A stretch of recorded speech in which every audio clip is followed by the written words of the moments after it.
अब पाकिस्तानी टीम को तरक्की करने से, क्वालिफाई करने से दुनिया की कोई ताकत नहीं रोक सकती।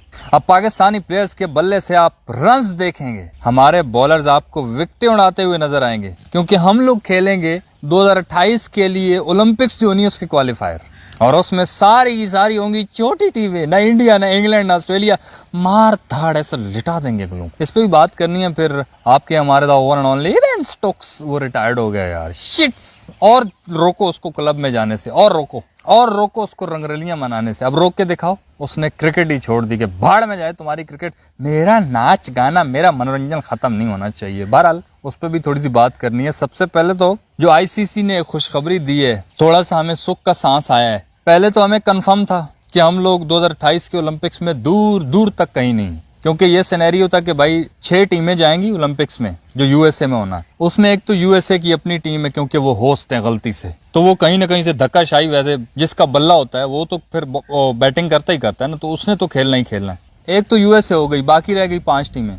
तो 5 टीमों में जो टॉप 5 की रैंकिंग में टीम्स थी, वहां पे हम हैं ही नहीं। रैंकिंग में पहले पे शायद इंडिया है, दूसरे पे इंग्लैंड है, तीसरे पे ऑस्ट्रेलिया, चौथे पे न्यूजीलैंड, 5वें पे अफ्रीका। तो इस तरह तो ये 5 टीमें इन्होंने जाना था, और छठी यूएसए हो गई। तो हमारे दूर दूर तक कोई चांसेस नहीं थे। लेकिन शुक्र है बीच में जगह ये बनी है कि वो जो रीजन का हिसाब है ना, कि एशिया का रीजन हो गया, उसमें से इंडिया हो गई, यूरोप के रीजन में से इंग्लैंड हो गया, इस तरह ऑस्ट्रेलिया न्यूजीलैंड वालों में से भी एक टीम जाएगी, क्योंकि वो साथ साथ हैं। तो उनमें से ऑस्ट्रेलिया के ज्यादा चांसेस है, न्यूजीलैंड फिर क्वालिफायर खेलेगा। तो यहाँ पे ना फिर एक टीम की जगह बन रही है, और फिर पाकिस्तान भी क्वालिफायर खेलेगा। तो यूं पाकिस्तान के थोड़े बहुत चांसेस हैं कि हम क्वालिफायर खेल कर, एक न्यूजीलैंड की बड़ी टीम होगी, एक अद्दी और होंगी, अगर इनको हम हरा हरू लेते हैं तो हम ओलंपिक्स के मतलब टॉप 6 में आ सकते हैं। यही बहुत बड़ी अचीवमेंट है। ओलंपिक का गोल्ड मेडल वो किसने बात की, हमने बात थोड़ी की उसकी। बस 2 ही तरीके थे क्वालिफाई करने के। एक ये था कि इंडिया से रैंकिंग छीन लो एशिया में, क्योंकि नंबर 1 इंडिया है, तो पाकिस्तान आ जाए नंबर 1 पे, इंडिया को पीछे हटा दे तो फिर ठीक है। और इसके बारे में तो हमने कभी सोचा ही नहीं।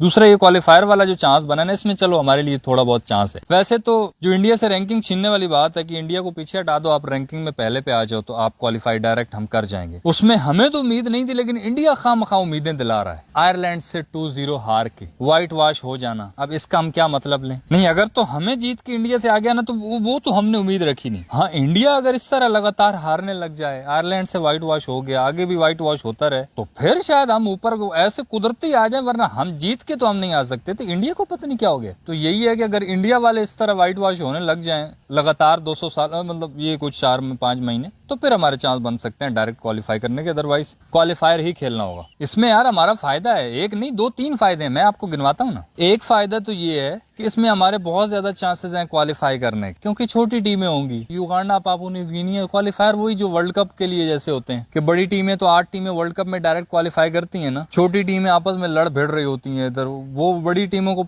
पता होता है कि हमने फलां डेट को जाना है वर्ल्ड कप खेलने, इधर छोटी टीमों की दंगा मुश्ती चल रही होती है, चपेड़ो चपेड़ी, कि हम 7वीं 8वीं टीम बन जाएं, हम आखिरी जो मतलब एक आध टीम है उसमें हम आ जाएं वर्ल्ड कप की। उधर तक पहुंचने के लिए इनको आपस में कुतभेड़ करनी पड़ती है, और उधर जाते ही बेचारे वो बड़ी टीमों से पहले राउंड में चपेड़े खा के फिर बाहर हो जाते हैं। तो मतलब हमने वो वाला खेलना है। तो अगर हम क्वालिफाई कर गए तो सोचो कितने बड़े फखर की बात होगी हमारे लिए, क्योंकि माशाल्लाह पिछले कुछ टाइम से हम पहले राउंड से ही बाहर हो जाते हैं। वर्ल्ड कप वगैरह जो भी खेलते हैं पहले राउंड से बाहर। जो कभी कभी क्रिकेट देखते हैं उनको अगर आप बताओगे कि हमने क्वालिफायर खेला और उसमें हम इतनी टीमों को पछाड़ के आगे गए, वो आगे जाके हार गए, वो अलग बात है, तो वो कितनी तारीफ करेंगे, हाँ यार कुछ तो क्वालिफाई किया ना। उनको क्या पता युगांडा, पापुआ न्यू गिनी, वो कीनिया मीनिया, इनसे जीत जूत के ये आगे चले गए। जैसे ही बड़ी टीमें आई तो चपेड़े खा ली। हमारे लिए तो यही बहुत बड़ी बात होगी कि हम चलो कुछ तो क्वालिफाई किया ना, हम तो सुपर स्टेज से बाहर, तो कुछ तो क्वालिफाई करेंगे, ये एक तो फायदा है। फिर दूसरा फायदा, जो हमारे प्लेयर्स हैं माशाल्लाह उनकी रैंकिंग्स ऑटोमेटिकली बेहतर होंगी, क्योंकि सामने छोटी टीमें होनी है, उनकी बॉलिंग भी नॉर्मल होगी, बैटिंग भी नॉर्मल होगी। तो हमारे प्लेयर्स, किसी एक आदमी ने सेंचुरी लगा दी, किसी ने को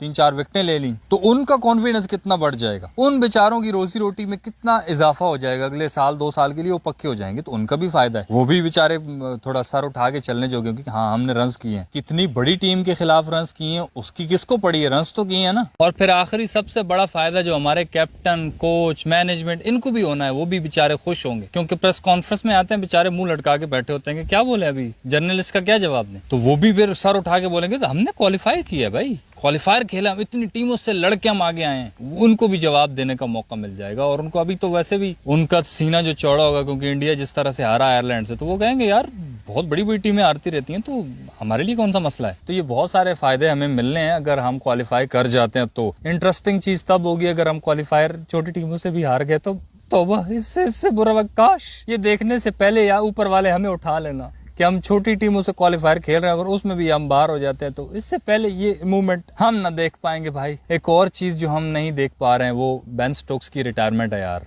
बेचारे को जाने देते, क्लब क्यों पंगे किए हैं उससे। वो पिछले दिनों आपको पता ही है ना, क्लब में पकड़ा गया, वो इजाजत थी नहीं टेस्ट मैच के दौरान, वो चला गया। अचानक से ऊपर मैनेजमेंट वाले पहुंचे होंगे कहीं, तो वो देखा होगा ये तो यहाँ पे क्या कर रहा है। तो बेन स्टोक्स अचानक से देख के बौखला गया और कवर करने की कोशिश की होगी कि मैं यहाँ पे मदद करने आया उन लोगों की। देखो ना बेचारे कितने सारे लोग हैं, इनके पास कपड़े नहीं है, मैं तो उनको कपड़े देने हूँ, मदद करने आया उनकी। अच्छा हाँ, और ये हाथ में तूने गिलास में क्या पकड़ा हुआ है, ये अजीब अजीब सा। अरे ये अजीब अजीब सा नहीं है, ये तो पानी है, पानी भी पिला रहा हूँ, ये इसमें भी मैंने सुना अच्छा काम है। वाह, ये सारी अच्छाइयों का ठेका तूने उठा लिया, चल उधर दफा। उस बेचारे को बेइज्जती करके ले गए यार। वो उसके बाद बस वो एक टेस्ट ही खेला है, बस फिर नहीं खेला उसने। कहा ना, मैं लोगों की मदद कर रहा था, छोटे छोटे कपड़े बेचारों की, सर्दियां लड़कियों को लग रही थी, छोटे कपड़े, मैं उनको कपड़े दूंगा, पानी शानी पिलाऊंगा, तो इसमें बुरा क्या किया मैंने। उस कुछ चीज पे गुस्सा आ गया बेन स्टोक्स को, उसने फिर भाई रिटायरमेंट ले ली है कि अब रोक के दिखाओ, बच्चे लगते हो, अब तो मैं सोऊंगा भी क्लब के अंदर, अब तो तुम्हारे किसी में एग्रीमेंट में नहीं आता ना। अब वो दिन रात खिदमत खल्क के लिए काम करेगा, क्लब में जाके लोगों की मदद करेगा वो। तो बहरहाल बेन स्टोक्स ने इस तरह भाई क्रिकेट का कैरियर एंड कर दिया। वैसे दिल की बात यह है कि यार यकीन करो बहुत अफसोस हुआ है। ये कुछ क्रिकेटर्स ऐसे होते हैं ना जो वाकई क्रिकेट की जान होते हैं, ये उन्हीं में से एक था यार। था का मतलब अब ये नहीं कि मर गया, मतलब जाहिर है अब तो नजर नहीं आएगा ना, मतलब दुनिया में नजर आएगा लेकिन क्रिकेट में नजर नहीं आएगा यार। क्रिकेट की जान था वाकई ये। उसके बाद प्रेशर में खड़ा हो जाता था यार, मुश्किल कंडीशंस में परफॉर्म करता था। इस तरह के क्रिकेटर्स को देख के मजा आता था यार। अब देखो जिस तरह 2015-16 वाला टाइम, वो भी बड़ा मुश्किल था हमारे लिए, जब शाहिद अफरीदी रिटायर हो रहा था, MS धोनी जैसा लेजेंड रिटायर हो रहा था, जब बाद में क्रिस गेल रोग रिटायर हुए। इतना मुश्किल टाइम था ये भी कि यार इतने इतने बड़े लेजेंड्स। अब ये कुछ बच्चे कुछ लड़के, अब जैसे बेन स्टोक्स है, कितना मजे का प्लेयर, वो भी इस तरह रिटायर हो गए यार। बहरहाल ये उसका जाती फैसला है भाई, उसकी अब जो अगली जिंदगी है, जो क्लब में उसने खिदमत खल करनी, उसके लिए उसको बेस्ट विशेष। इसी के साथ भाई इस वीडियो में इतना ही सही लगे लाइक कर देना। तूने रिटायर हो के अच्छा नहीं किया था, over and only Ben Stokes. थोड़ी देर खेल लेता तो मर जाता था, 2-4 साल और खेल लेता यार, एंटरटेनमेंट थी तेरे से। क्योंकि हम सबको चाहिए इज्जत। इस वीडियो में इतना ही, जो भी रहा कमेंट्स में बताना। इस वीडियो में इतना ही सही लगे तो लाइक कर देना और यूट्यूब चैनल छक्का मार को सब्सक्राइब कर देना।